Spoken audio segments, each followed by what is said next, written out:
Ya, entonces, lo primero que voy a partir diciendo es que para entender la fotosíntesis y la respiración celular tenemos que entender un poco qué son las enzimas. Entonces, para la persona que no lo sabe o que se le olvidó, recordar que el metabolismo son todas las reacciones bioquímicas que ocurren en una célula.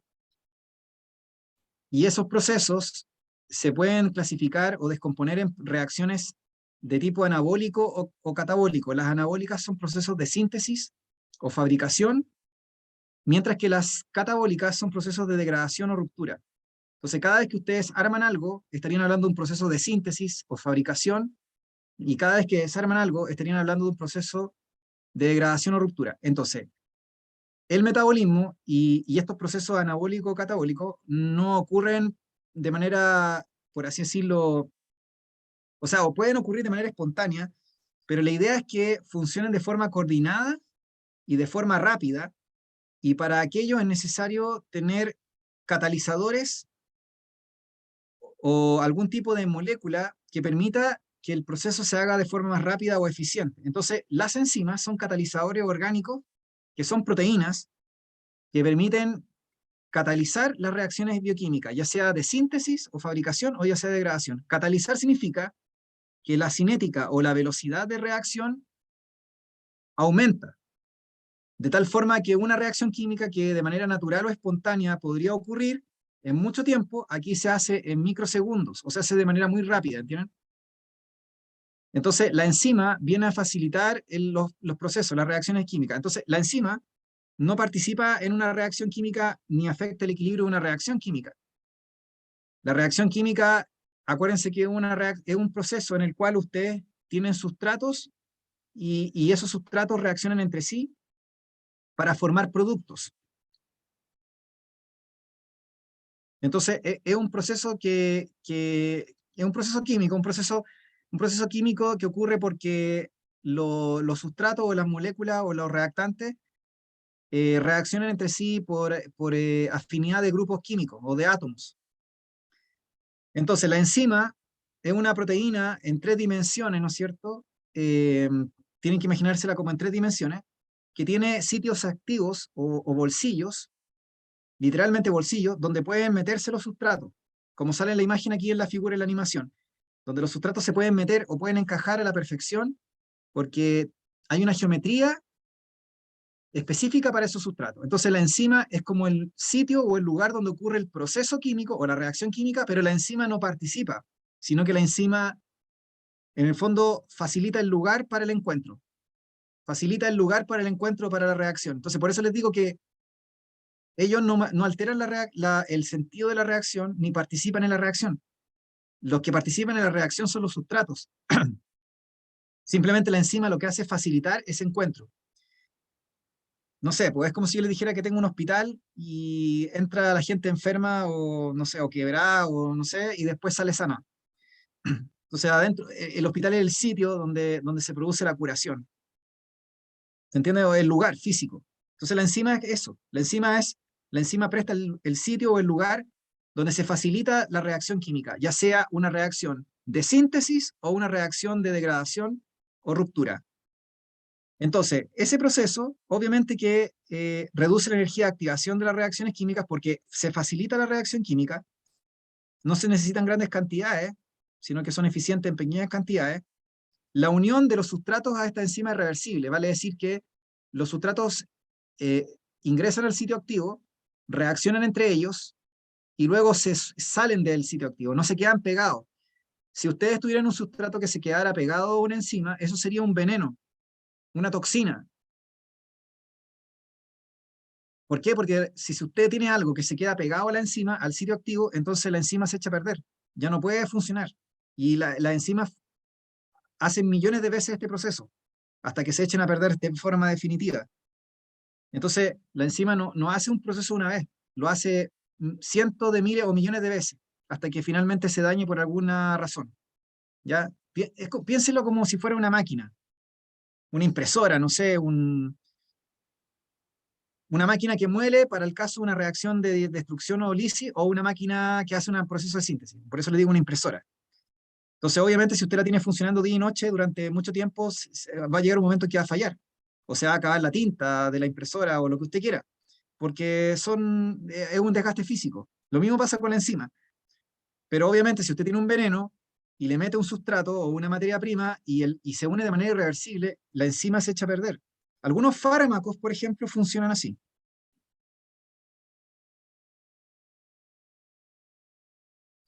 Entonces, las enzimas son reutilizables, por supuesto. Se utilizan todo el tiempo, son reutilizables. Algunos medicamentos, por ejemplo, que se utilizan en la medicina, están hechos para unirse de manera irreversible a ciertas enzimas específicas, de tal forma que usted echa a perder la enzima. Por ejemplo, la aspirina funciona así. La aspirina se une de manera irreversible a una enzima en particular que se llama ciclooxigenasa 1 y la deja fuera de servicio. De hecho, echa a perder la enzima. ¿Se fijan? Por eso es que si ustedes toman mucho, no sé, si toman 1 gramo de aspirina, lo que van a hacer es van a afectar su tiempo de coagulación o el tiempo de sangría que se llama. Y así es rápido el efecto.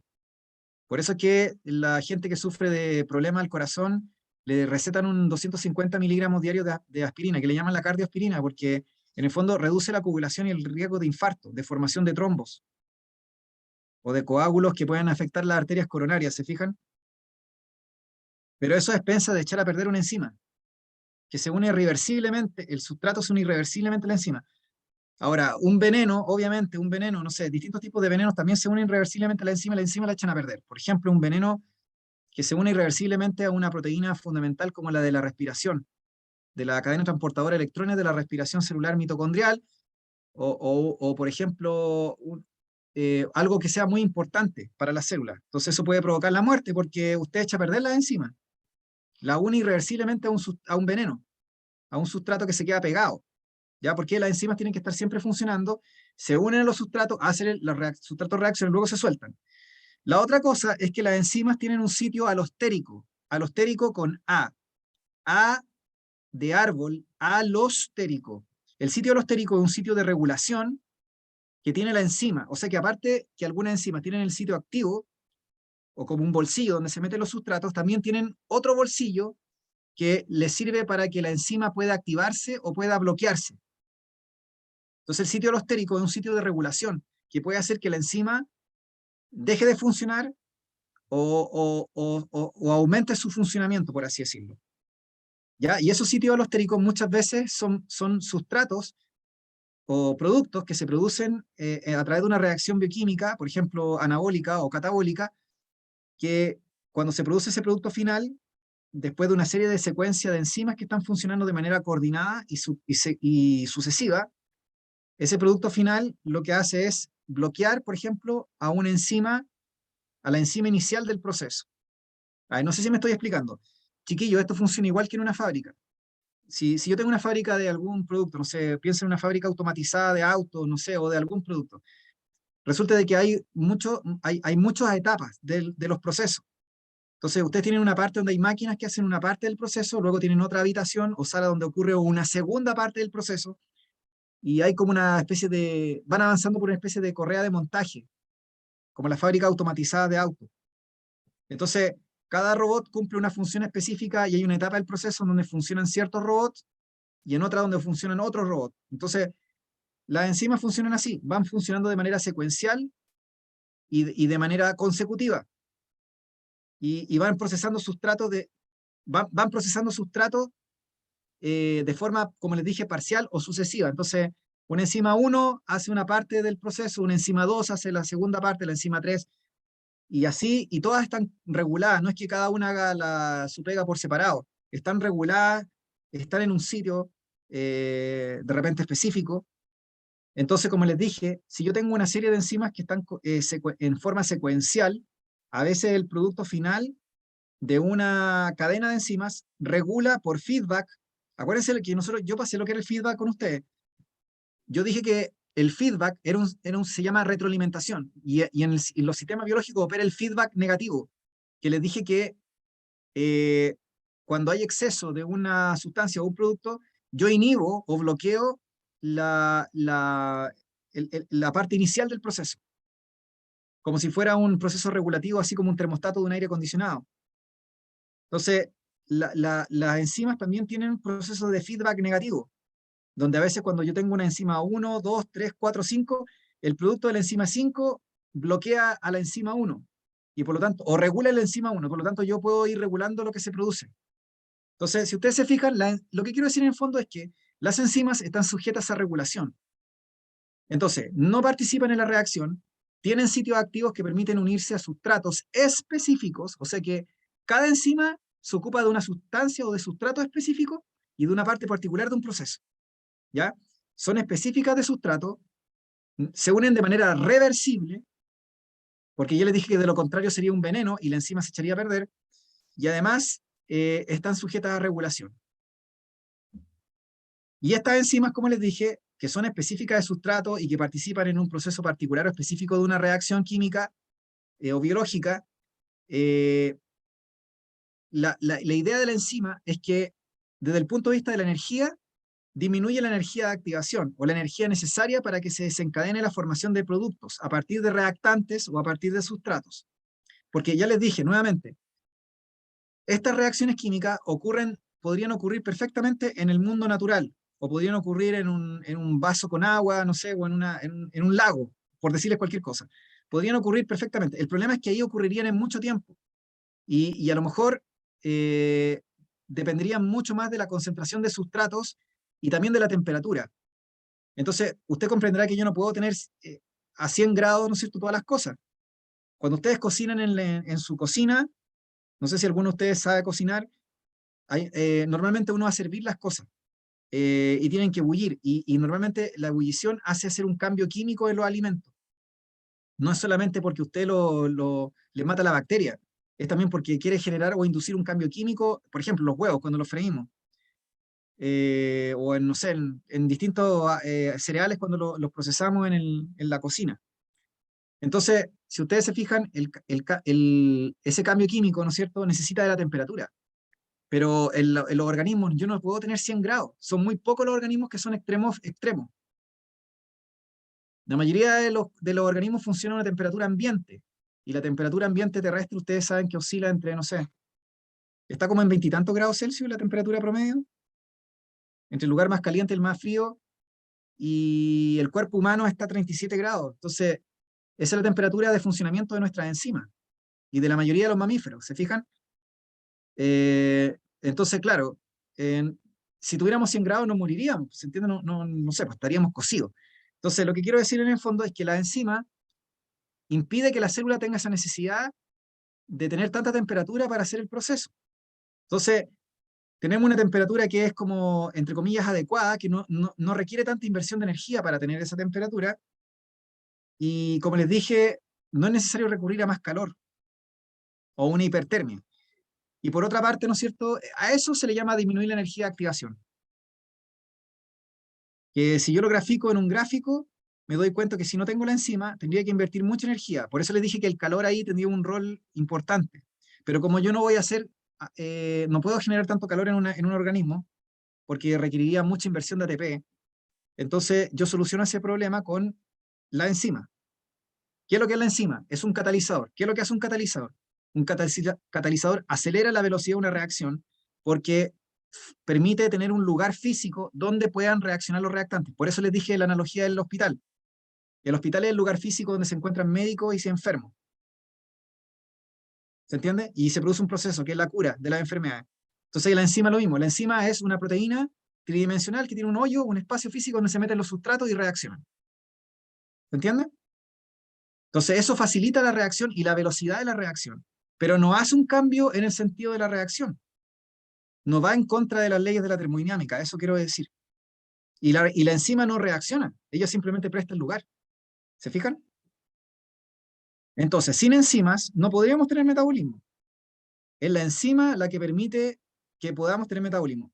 Entonces, si ustedes se fijan, para tener un organismo necesitamos tener no solamente una estructura que separe el medio interno del externo, sino que yo tengo que tener enzimas. O sea que una parte fundamental de la evolución de la vida involucró la existencia o la formación de enzimas que catalizaran los procesos que ocurren en un organismo, ¿se fijan? Entonces, acá tengo un ejemplo de una reacción que libera energía, una reacción exergónica, exo hacia afuera, ergon energía en griego. Una reacción exergónica es como una típica combustión. Entonces yo tengo una reacción que libera energía, porque los sustratos o reactantes tienen más energía que el producto. Entonces la respiración celular sería un ejemplo de reacción que libera energía, donde usted parte de productos orgánicos como la glucosa y termina con productos inorgánicos como el CO2 y el agua. Entonces este proceso libera energía. ¿Ya? Y entonces aquí están participando muchas enzimas en este proceso, de forma secuencial, obviamente, y estas enzimas lo que hacen es que facilitan esa reacción y facilitan que la energía liberada, obviamente, se utilice por la célula, porque no es como quemar un palo, po. Pero en fondo la energía o el calor que se libere lo tenemos que utilizar a nuestro favor, utilizarlo de manera útil para fabricar algo, por ejemplo, o para hacer un proceso en la célula. Entonces, ¿qué es lo que hace la enzima desde el punto de vista de la energía o de manera conceptual? Las enzimas lo que hacen es disminuir la energía de activación, o sea, aumentan la velocidad con la cual se desarrolla una reacción bioquímica, aumentan la velocidad, se hace más rápido, facilitan las reacciones, ¿se fijan? Y esto es válido para las reacciones que requieren gastar energía, o sea, las reacciones de síntesis, o para las reacciones que liberan energía, o sea, las reacciones de destrucción o lisis. O sea que sea una reacción catabólica o anabólica, en ambos casos disminuye la energía de activación de igual forma. ¿Ya? Chiquillos, si hay algo que no entiendan, ustedes me dicen, ¿de acuerdo? Si hay algo que no entiendan o que quisieran que yo hablara, me dicen. Entonces, vuelvo a repetir. Las enzimas, entonces, como les comentaba anteriormente, lo que hacen es facilitar que aumentan la velocidad o la cinética química de una reacción. Y estas enzimas son específicas de sustrato, como les dije anteriormente, y actúan de forma reversible, o sea, se unen de manera reversiblemente a la sustancia. Y por lo tanto se utilizan una y otra vez, se van reutilizando en el fondo, hasta que se echen a perder en algún momento. Entonces, las enzimas son eficientes a bajas concentraciones y si usted aumenta la concentración del sustrato o de los reactantes que van a reaccionar en una reacción química, la enzima en un comienzo aumenta la velocidad de procesamiento o de la velocidad de la reacción, pero va a llegar a un punto en donde se satura. Entonces, las enzimas o las proteínas en general se pueden saturar. ¿Y qué significa saturarse? Significa que usted, ¿no es cierto?, independiente de la cantidad de reactantes que tenga o de sustrato, llega a un punto en donde ya la enzima no puede procesar más y se forma un cuello de botella. Entonces, no sé, es como si yo le dijera a usted que usted tiene una impresora y esa impresora tiene una velocidad de impresión de las hojas y además tiene un cartucho de tinta. Entonces, la impresora tiene una especificación técnica. La impresora dice, mire, la impresora Epson o la impresora HP 625, no sé, puede imprimir 500 hojas con el cartucho que trae normalmente y la velocidad es de, no sé, 30 segundos por hoja. Entonces, yo no saco nada con traerme 4 resmas de papel y tener, no sé, 10.000 hojas de carta, porque yo sé que la impresora tiene un límite de 500 hojas, después del cual se agota el cartucho, y también tiene una velocidad, que es una velocidad estándar, que es una hoja por cada 30 segundos. Entonces, yo no saco nada con traer más hojas de resma, tienen más papel, porque hay una velocidad límite. A eso quiero decirle en el fondo. Entonces, en el fondo lo que les quiero decir es que las enzimas son un número acotado de proteínas, que imagínenselo como máquinas, no sé, que están funcionando, y tienen una velocidad de procesamiento también. Entonces, en el fondo, yo no saco nada con aumentar el sustrato porque no va a aumentar la velocidad. Hay un punto en donde ustedes saturan el sistema. Esto es válido para las proteínas transportadoras, chiquillos, y también es válido para los receptores de membrana. Entonces, las proteínas transportadoras de la membrana, sean bombas ATPasa o proteínas de transporte activo, o sean proteínas que funcionan por difusión facilitada, que son los típicos canales iónicos de la membrana plasmática, funcionan de la misma manera. son específicas de un tipo de sustancia, porque tienen un reconocimiento químico espacial, ¿no es cierto?, de lo que transportan, y tienen una velocidad a la cual transportan ese sustrato o esa sustancia. Entonces, yo también puedo saturar el sistema de transporte. O sea, si yo tengo demasiados, hay un número acotado de transportadores de membrana de glucosa, por ejemplo. Entonces, si yo voy agregando glucosa a una célula y la célula comienza a transportar esa glucosa, al principio, claro, la velocidad como que va a aumentar de transporte porque hay suficientes transportadores de glucosa que van a hacer el transporte de la glucosa. Pero si yo empiezo a aumentar la glucosa cada vez más, va a llegar un punto en donde se van a saturar los canales. Porque como les dije, tiene una velocidad de transporte que está dada por su estructura y además están limitadas por la cantidad de transportadores que tengo en la membrana. Entonces, las enzimas pasa lo mismo. Las enzimas son un número determinado de enzimas que hacen un proceso particular, ya sea catabólico o anabólico, y tienen una velocidad máxima de procesamiento. Entonces, si yo aumento el sustrato, va a llegar un punto en donde se satura el sistema. Entonces, este gráfico que ustedes ven aquí en la pantalla es un gráfico que es válido para los transportadores de membrana, ya sean activos o pasivos, o para las enzimas. Es el mismo gráfico, se comporta exactamente de la misma forma. Ya sea esté procesando un producto, un sustrato, en el caso de una enzima, o ya sea esté transportando una sustancia. El comportamiento es el mismo, la saturación del sistema. Entonces, esto tiene una implicancia directa, por ejemplo, en la fotosíntesis, cuando nosotros entendemos que a veces, por más que aumentemos el sustrato, va a llegar un punto en donde la velocidad de la actividad fotosintética no va a aumentar, porque llegamos hasta un máximo. Llegamos hasta un máximo porque le acabo de decir que hay una restricción que está dada por el funcionamiento de las máquinas. La enzima, imagínensela como si fueran máquinas, ¿ya? Por otra parte, las enzimas tienen un pH, o sea, un grado de acidez o alcalinidad en el cual funcionan de forma óptima. Entonces, las enzimas, por ejemplo, no funcionan a cualquier grado de acidez. Depende del organismo, obviamente, depende del lugar del tejido donde se encuentra la enzima también, pero tienen una acidez específica y tienen una temperatura específica además. Entonces, por ejemplo, no sé, cuando ustedes se preguntan por qué cambios en la temperatura de los océanos pueden generar alteraciones tan graves en la biomasa, en los ecosistemas marinos, en el fondo esto tiene que ver con que los organismos que no son capaces de termorregular su propia temperatura, como nosotros, por ejemplo, son dependientes de la temperatura del medio, y ellos están adaptados a un rango de temperatura, por su biología, por su metabolismo. Entonces, si yo modifico ese rango de temperatura, los voy a afectar gravemente en su funcionamiento enzimático, porque las enzimas de esos microorganismos o de esos invertebrados o de esos crustáceos, no sé, que no pueden termorregular, tienen unas enzimas que funcionan a un pH y a una temperatura específica. Y si yo le modifico la temperatura del medio, entonces obviamente voy a afectar su funcionamiento enzimático. Y eso puede hacer, por ejemplo, que su cuerpo empiece a fallar o que se hagan susceptibles a patógenos, a bacterias o a virus que anden en el agua, no sé, su sistema inmunitario se afecta, en fin, la cosa es que se terminan muriendo, a eso quiero ir. Entonces, ahí tienen una explicación de por qué a veces, como les dije, cambio en las corrientes, en la temperatura de las corrientes marinas puede generar graves como catástrofes ecológicas. ¿Ya? Ya, eso por una parte. ¿Ya? Entonces, con eso quiero decir básicamente que las enzimas son parte fundamental del metabolismo, ya sea de reacciones anabólicas o de reacciones catabólicas, ya sea reacciones de síntesis o anabólicas o reacciones de degradación o catabólicas.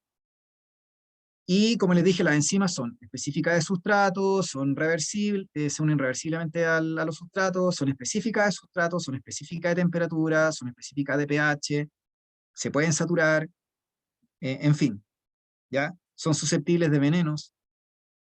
Entonces, la respiración celular eh, es un proceso que en el fondo vendría a ser como la cara contraria de la fotosíntesis. Entonces, ¿por qué quiero hablar algo de respiración? No porque se vaya a preguntar en la PAE, sino porque para que se entienda mejor la fotosíntesis.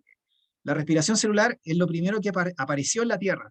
En la historia geológica o en la historia evolutiva de la Tierra, o de la historia de la vida de la Tierra, más bien dicho, se supone que lo primero que surge es la respiración celular. La respiración celular es un proceso que básicamente consiste en, en la oxidación de moléculas orgánicas para producir energía.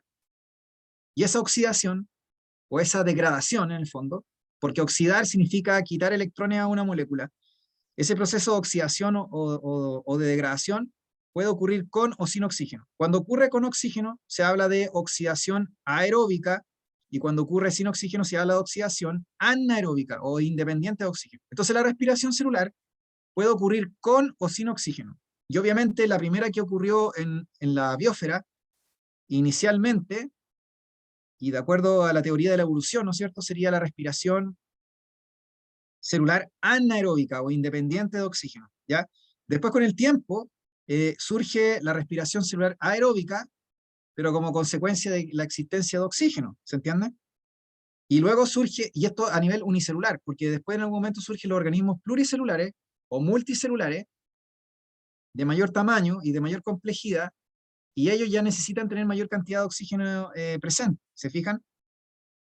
Entonces, nosotros entendemos que las células eucariontes, vegetales, animales, hongos o protistas son aeróbicas estrictas o son dependientes de oxígeno porque, como les dije, aparecen ya en una atmósfera oxigenada, ¿ya? ¿Y quién oxigena esa atmósfera? Porque esa atmósfera se oxigenó de alguna forma.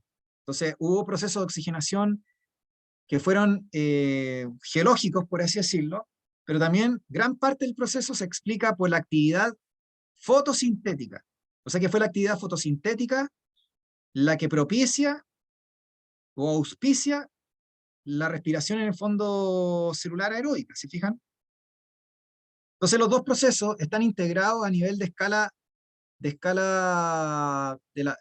a nivel global o a nivel de biosfera. Los dos se retroalimentan y se interrelacionan mutuamente. Ya, entonces, como les decía anteriormente, la respiración celular es un proceso en el cual, a partir de una molécula orgánica, en presencia de oxígeno, al menos la aeróbica, ustedes producen energía y producen CO2 y producen agua. ¿Ya? Entonces, como les dije, esto es solamente como, no porque se pregunte, estoy simplemente como haciéndolo como introducción. Entonces, este proceso, al igual que cualquier proceso metabólico de la célula, requiere de la acción secuencial de enzimas que actúan de forma coordinada y a través de feedback negativo, como les comentaba anteriormente, donde parten con un reactante o un sustrato inicial y terminan con productos. Y van operando de manera secuencial y gradual. Y no es una enzima, son muchas las que están participando. ¿Ya? Algunas de ellas necesitan ATP para funcionar, o sea que necesitan consumir energía, o fosforilarse, que se llama, que es lo mismo, y otras son enzimas que simplemente catalizan el proceso y no requieren inversión de energía, sino que actúan facilitando una reacción espontánea, o que podría ocurrir de forma natural, solo que la aceleran millones de veces. ¿Ya? Ya les dije, las enzimas no alteran el sentido de la reacción, ni participan en ella, solo facilitan la reacción. ¿Ya?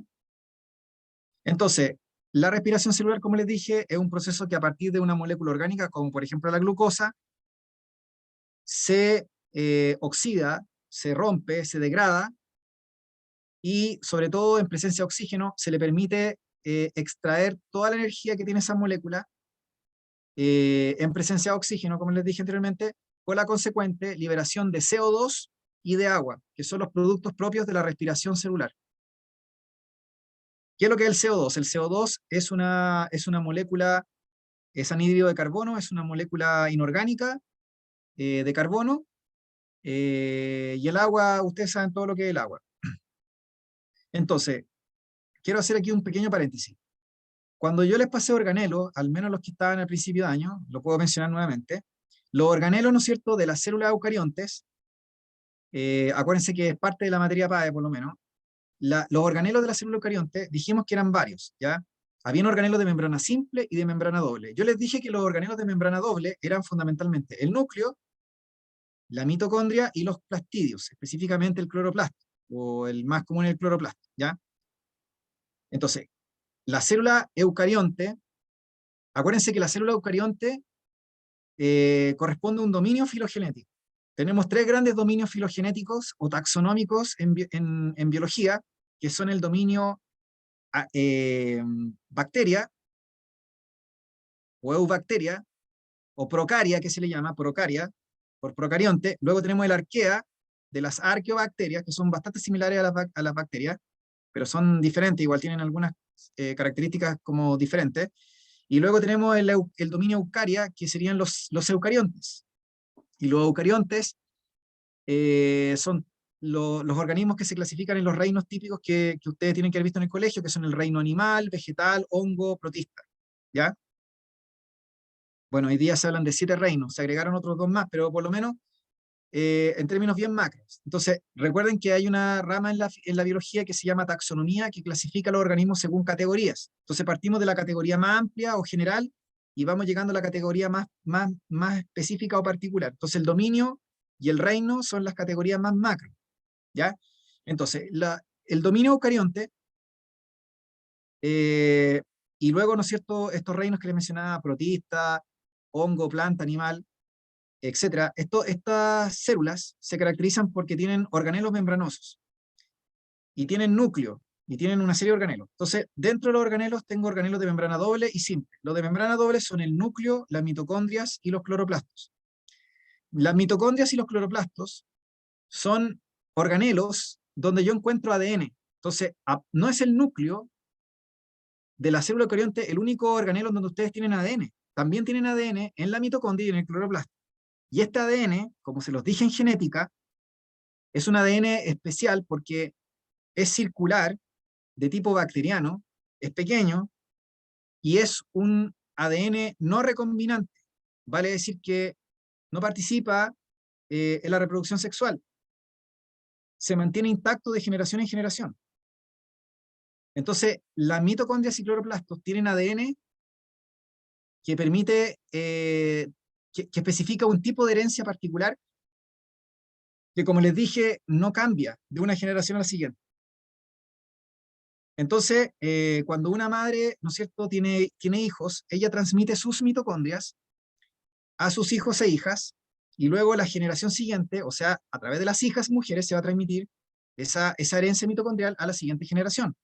¿Por qué? Porque los hombres no pasan sus mitocondrias por el hecho que el espermatozoide se degrada o se desintegra por completo, ¿ya? Entonces, si ustedes se fijan, esa herencia pasa intacta de generación en generación. En el caso de los cloroplastos pasa lo mismo. Los plastidios también tienen ADN y la planta lo traspasa a la generación siguiente y no es recombinante. Por lo tanto, va pasando de una generación a la siguiente y no cambia. Así que si yo quiero establecer relaciones de parentesco entre plantas, puedo recurrir a la herencia del ADN cloroplástico, que de hecho se utiliza para hacer estudios de evolución, chiquillos.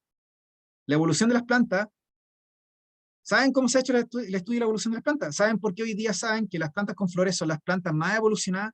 Esto sería para electivo, ¿ya? Es porque han hecho estudios de ADN cloroplástico. Yo puedo comparar el ADN cloroplástico de todas las plantas que a ustedes se les ocurran. No sé, de un árbol, no tengo idea, de un peral con un manzano, y lo comparo con el ADN cloroplástico de, no tengo idea, un helecho, no sé. Y establezco patrones, y establezco, como son secuencias altamente conservadas, voy viendo las diferencias. Entonces, ahí se estableció como el árbol genético evolutivo de las plantas. Ya, entonces, como les decía anteriormente, cloroplastos y mitocondrias son organelos de doble membrana, tienen ADN propio, tienen ribosomas propios, por lo tanto pueden hacer parcialmente síntesis de proteína, pueden copiar su ADN ellas mismas también porque tienen ADN polimerasas que les permite copiar su propio ADN, por lo tanto tienen características que lo hacen semiautónomos. Semiautónomos. Además, ambas como organelos tienen una enzima que se llama ATP sintasa, que es una enzima responsable de la síntesis de ATP. Solo que la mitocondria ocurre la respiración celular, aeróbica o en presencia de oxígeno, y en el cloroplasto ocurre la fotosíntesis, ¿ya? Pero tienen estas similitudes, como le acabo de decir, doble membrana, ADN propio, ribosomas propios, como lo que les dije, son semiautónomos. ¿Ya? ¿Duda o consulta, chiquillos? Hasta el momento de lo que he estado hablando.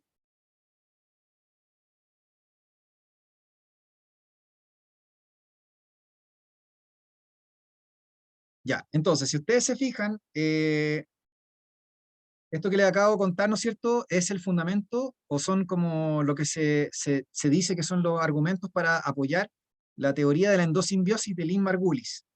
Ya, Lynn Margulis es la bióloga que formuló la teoría de la endosimbiosis, que postula que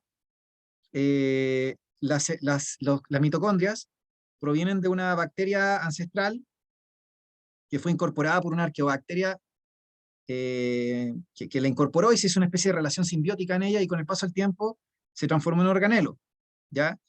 Y con el caso de las cloroplastos, la misma historia, solo que esta vez yo tenía una célula eucarionte que ya tenía ya la mitocondria incorporada y un eucarionte en el fondo, una célula eucarionte con organelos, pero que hizo el mismo proceso en otro momento evolutivo, millones de años después, pero esta vez lo hizo con una cianobacteria. Entonces este proceso de la endosimbiosis es un proceso que ha ocurrido más de una vez en la historia, ¿entienden? Y que probablemente todavía pueda seguir ocurriendo. De hecho, hay alguna otra evidencia en la actualidad. Hay un organismo que creo que hace la misma cuestión que le estoy contando, ¿ya? Ya, pero en fin, lo único que les quiero decir es que esa teoría apoya el hecho de que mitocondrias y cloroplastos provienen de organismos que en un momento fueron autónomos, fueron bacterias que eran de vida libre. Y es por eso que se comportan como semiautónomos, por así decirlo. Son dependientes de la célula, obviamente, se comandan por genes del núcleo, pero en un comienzo no fue así, ¿ya? Entonces, la respiración celular, como les dije, es un proceso donde a partir de una molécula orgánica, como es la glucosa, ustedes, en presencia de oxígeno, liberan CO2, agua, y producen energía en forma de ATP, energía química, en la mitocondria, ¿ya? ¿Por qué menciono esto? Y obviamente participan en una serie de enzimas de manera secuencial y gradual y en compartimientos específicos. ¿Por qué le menciono esto? Porque la fotosíntesis es exactamente lo contrario, o sea, me refiero, ocurre en otro organelo distinto que es el cloroplasto, pero es el proceso inverso, o sea que yo parto del CO2, de la molécula de anhídrido carbono, que es carbono inorgánico, de agua, en presencia de energía luminosa, y finalmente termino formando una molécula orgánica, como por ejemplo la glucosa y oxígeno. Entonces es como el proceso al revés, ¿se fijan? Obviamente las enzimas que participan son diferentes, el organelo es diferente, y las etapas son todas distintas. O sea, yo estoy diciendo que de afuera es como si fuera lo inverso, pero obviamente son distintos en su etapa y en su proceso y en las enzimas. Comparten quizá algunas características generales en común, pero lo demás es todo diferente, obviamente, ¿ya? Pero de todas formas, desde afuera, la respiración celular sería la fotosíntesis invertida, a eso voy yo. Por eso les dije que una retroalimenta a la otra y viceversa, a nivel de la biosfera, porque los productos de una son los sustratos de la otra. Si ustedes se fijan, los productos de la fotosíntesis, que son oxígeno y glucosa, en el fondo alimentan a la respiración celular. Y al revés, los productos de la respiración celular son los que alimentan a la fotosíntesis.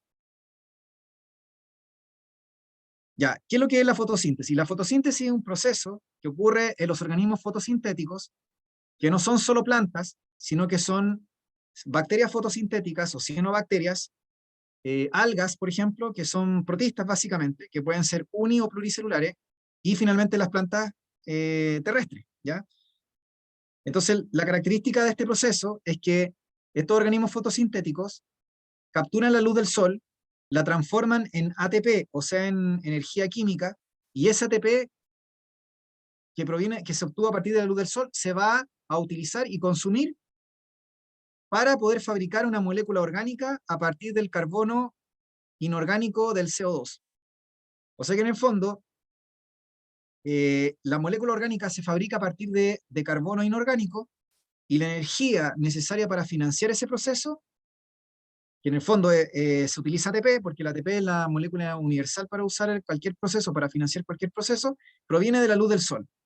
Entonces la energía solar permite la fabricación de ATP, el cual se va a utilizar o se va a consumir totalmente para fabricar una molécula orgánica. Entonces, para que este proceso se lleve, en los organismos fotosintéticos es necesario tener luz y es necesario tener un fotopigmento o un pigmento fotosintético que absorba esa luz. Si yo no tengo el fotopigmento, ni tengo luz, no puedo hacer el proceso. Necesito tener fotopigmento y necesito tener luz. Además, por supuesto, de tener la materia prima, que es CO2, y obviamente agua, ¿ya? Ahora, si ustedes se fijan en esta ecuación, yo puedo ver varias cosas también relevantes que vale la pena mencionar y que se han preguntado en la antigua PSU. La primera es, el oxígeno que se produce como un producto proviene de la molécula de agua. Esa ha sido pregunta, de hecho es pregunta histórica PSU.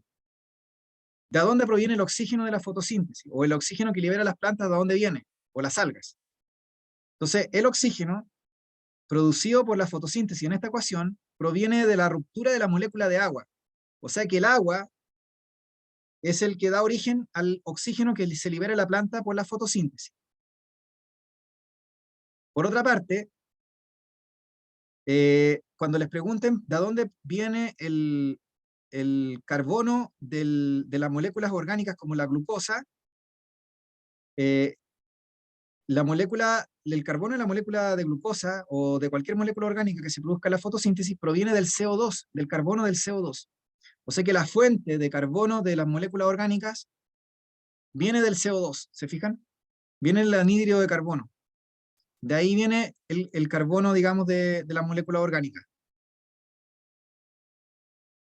¿Ya?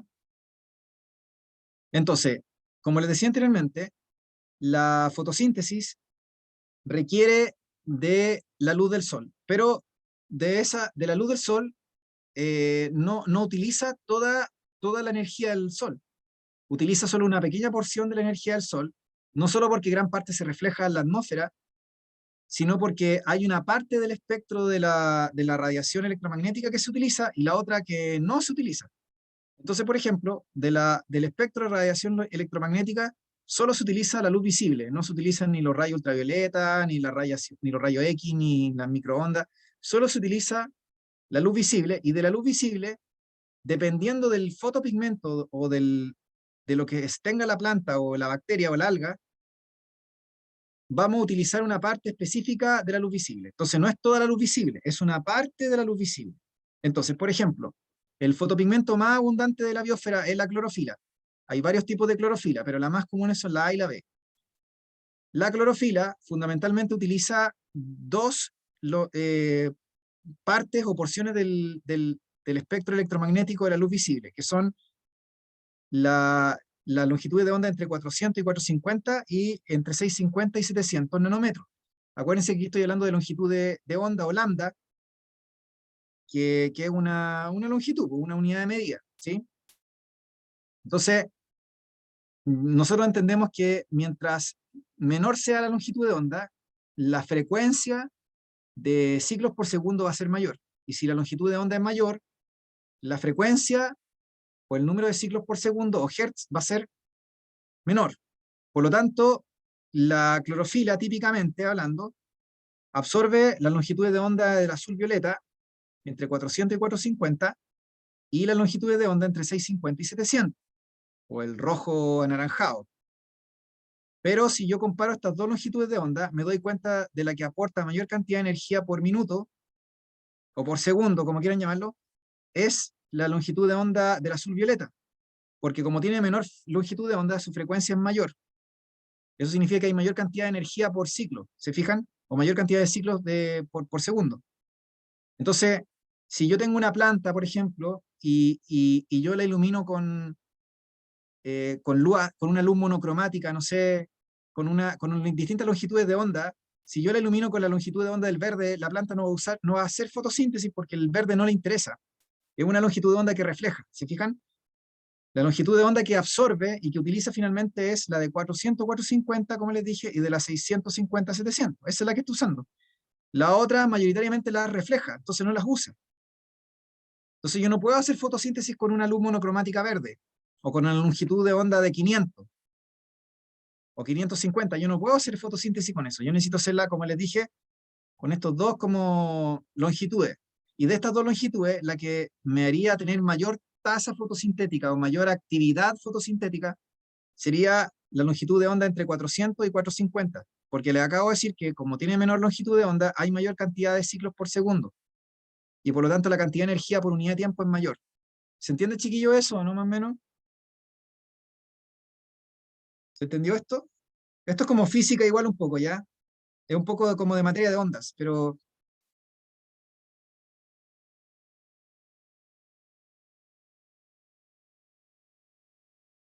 Ya, perfecto.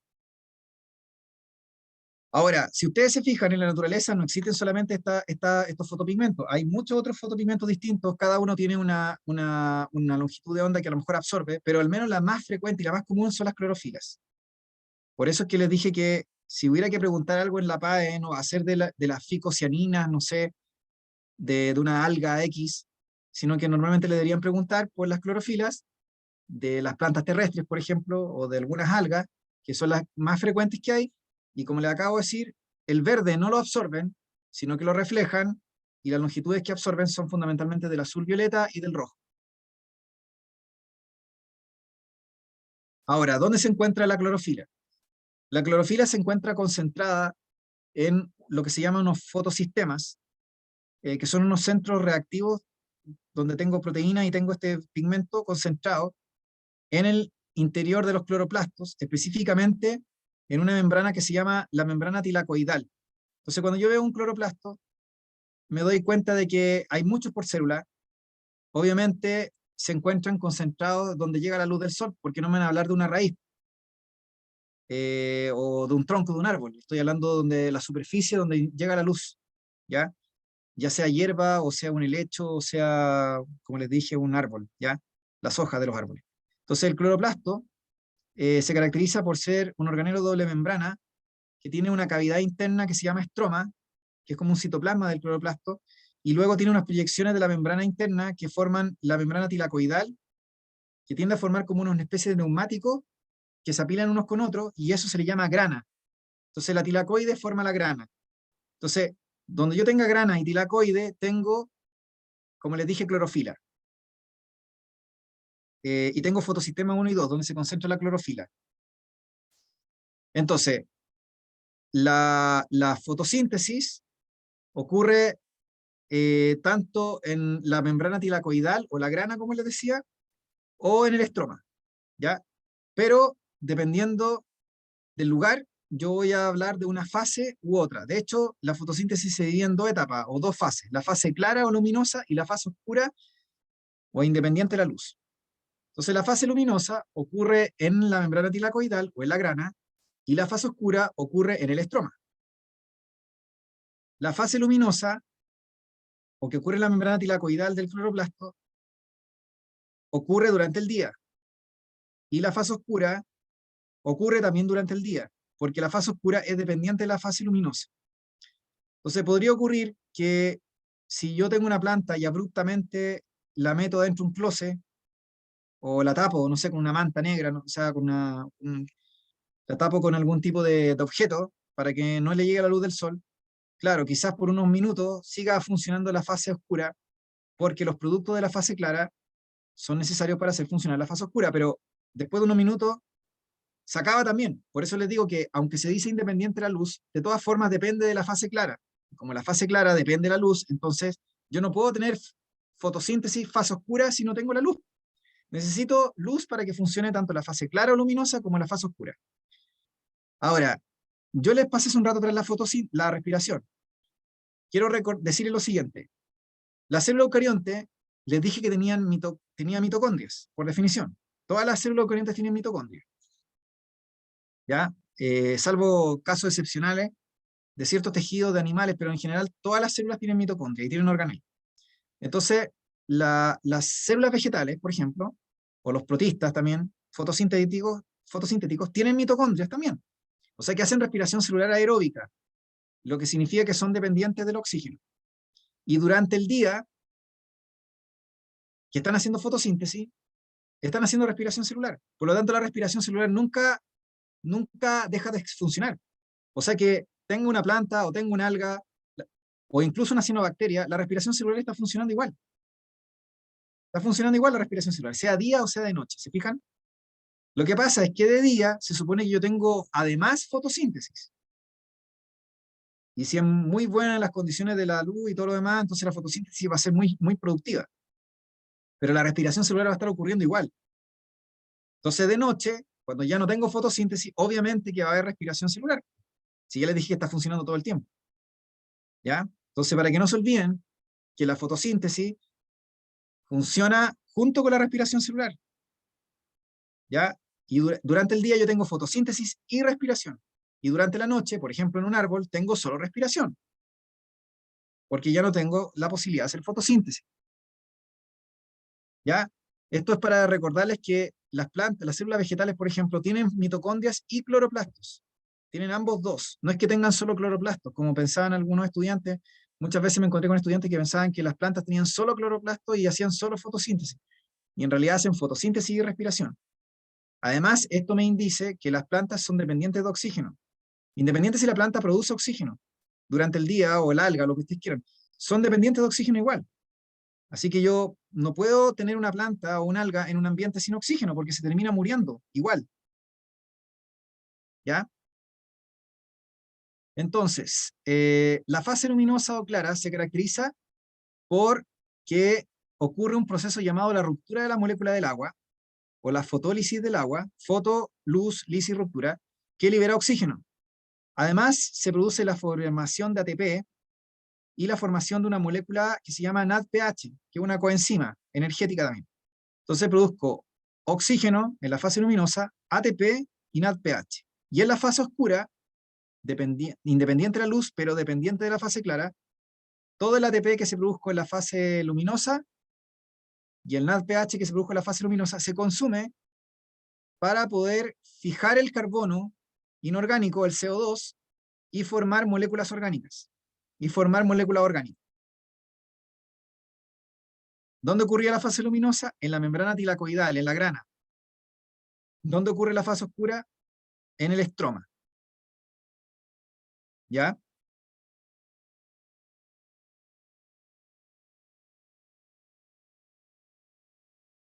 Ya. De la fase oscura, aquí me están preguntando la fase.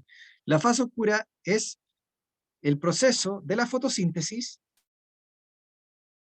y con esto voy cerrando, es el proceso de la fotosíntesis que ocurre en el estroma. El estroma es la parte interna del cloroplasto. Es el espacio, el relleno interno. En realidad no es que hay un hueco ahí, usted tiene que considerar que ahí es como un citoplasma, hay una solución coloidal, ahí salen minerales, hay agua, hay enzimas, proteínas, en fin, minerales. ¿Ya? Ahí en ese estroma se encuentran las enzimas, especialmente una que se llama eh, ribulosa bifosfato carboxilasa o rubisco, que se llama así se abrevia, rubisco, que es la enzima responsable de la fase, o la más importante de la fase oscura, que ocurre en el estroma. Y la fase oscura se caracteriza por la fijación del carbono inorgánico, la fijación del CO2. Y ese proceso requiere de energía. ¿Y de dónde sale esa energía?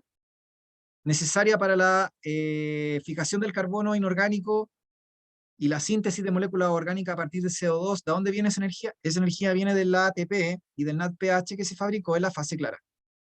¿Sí? ¿Se entendió ahora? ¿Lo que es la fase oscura más o menos?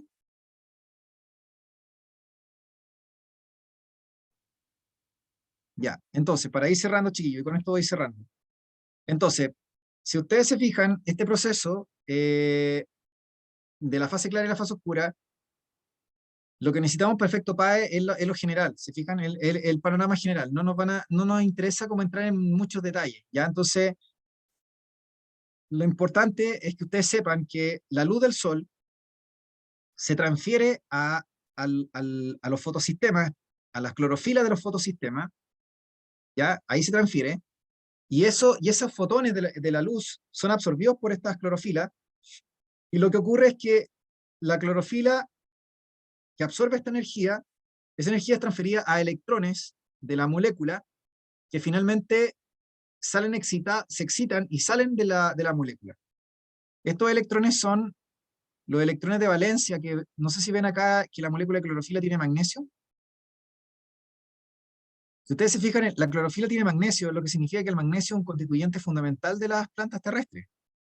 Porque si yo tuviera escasez de este elemento, no podría hacer fotosíntesis, porque es fundamental para que yo pueda para que pueda generar este fotopigmento. Entonces el magnesio es un metal representativo del grupo 2A que tiene dos electrones de valencia.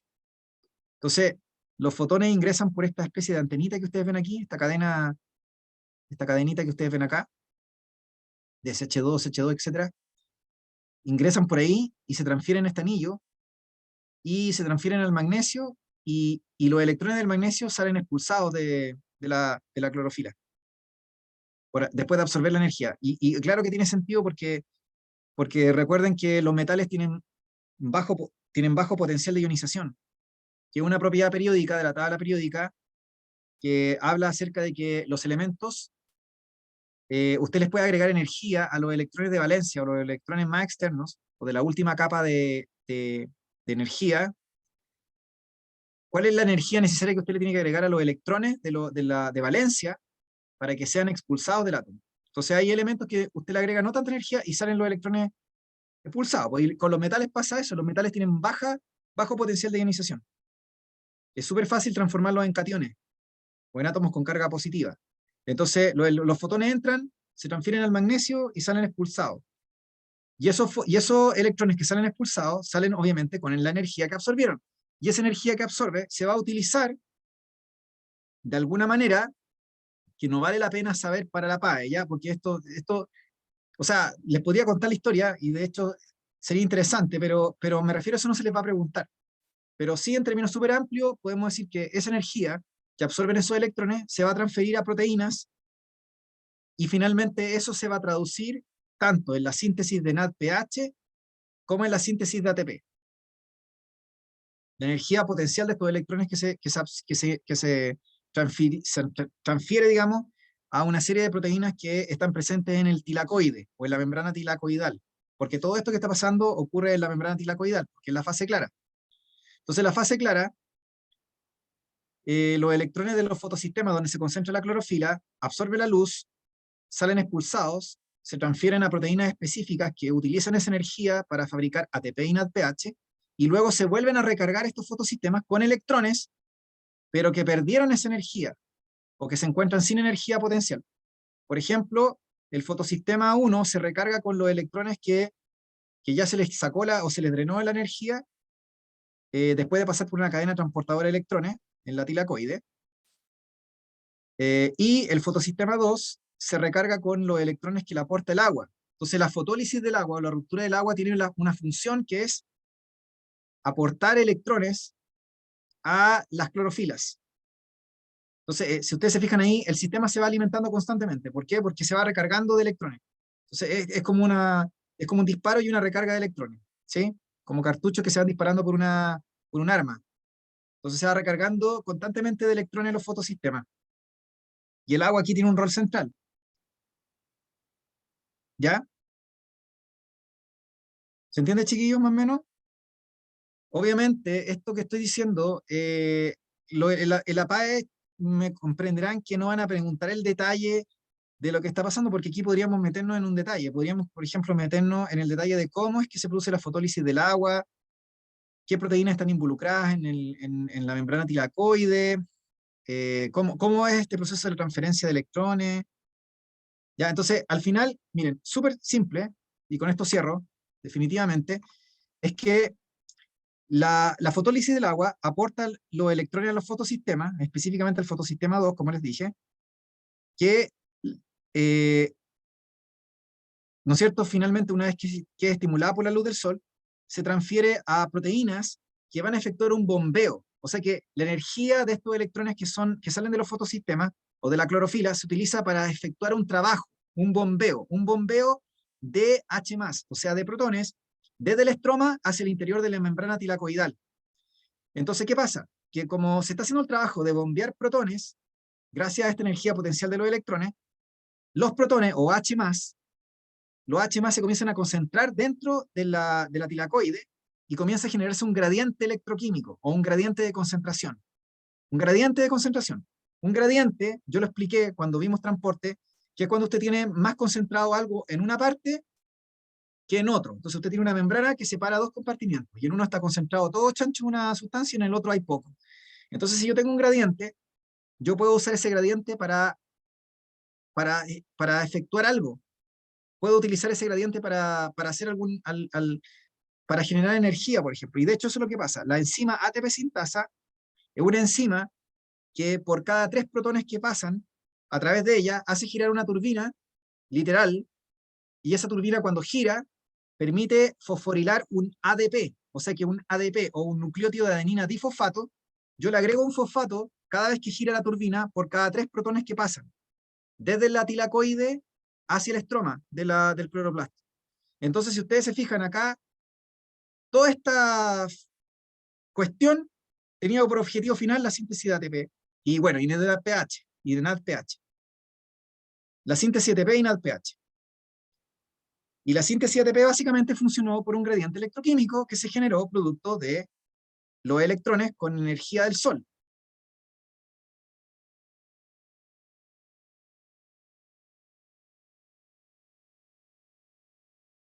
¿Cuánto ATP se produce? Por cada 3 protones se produce un ATP, pero no puedo decirle cuánto ATP en total se produce porque no es como la respiración celular. Aquí depende del flujo de la luz solar.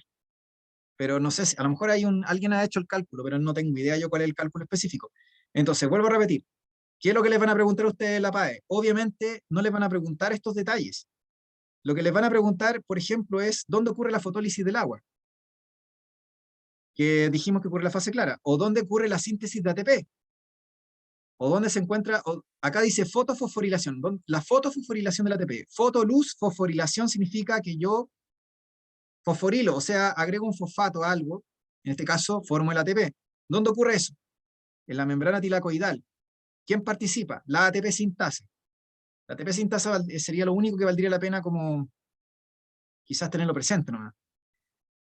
¿Se fijan? Entonces, no le van a hacer preguntas de esto en específico. Entonces, ¿dónde ocurre la fase clara? En la membrana tilacoide. ¿Cuáles son las sustancias que participan ahí? Obviamente el agua, porque ya les dije que el agua es la necesaria. La fotólisis del agua es lo que permite recargar a los fotosistemas finalmente de electrones. El ADP y el NADPH, claro, porque a partir de ellos se fabrica el ATP y el NADPH. ¿Y cuáles son los productos de este proceso? La formación de oxígeno, que es un producto de la ruptura del agua, el ATP, que ya le expliqué que se produce como consecuencia de este gradiente, la hiperconcentración de protones dentro de la tilacoide, de la bolsita de la tilacoide, y que luego pasan por esta enzima, esta proteína, y que permite la fabricación de ATP. Y el NADPH, que aquí se está formando por unas proteínas que también están participando. ¿Ya? Entonces no les van a preguntar estos detalles, chiquillos, ¿ya? Pero sí, por ejemplo, lo de la fotólisis del agua, eso ha salido varias veces en la antigua PSU. La otra cosa que se preguntaba en la PSU, o sea, en la antigua PSU, quiero decir, o preguntas de ENRE, ha sido la fase oscura, ¿ya? Eso se ha preguntado. Entonces, olvídense de los detalles, ¿ya? Ya, entonces lo vamos a ir dejando hasta aquí, chiquillos, porque después viene la fase oscura, y eso lo voy a ver más adelante. No sé si tienen alguna duda o consulta.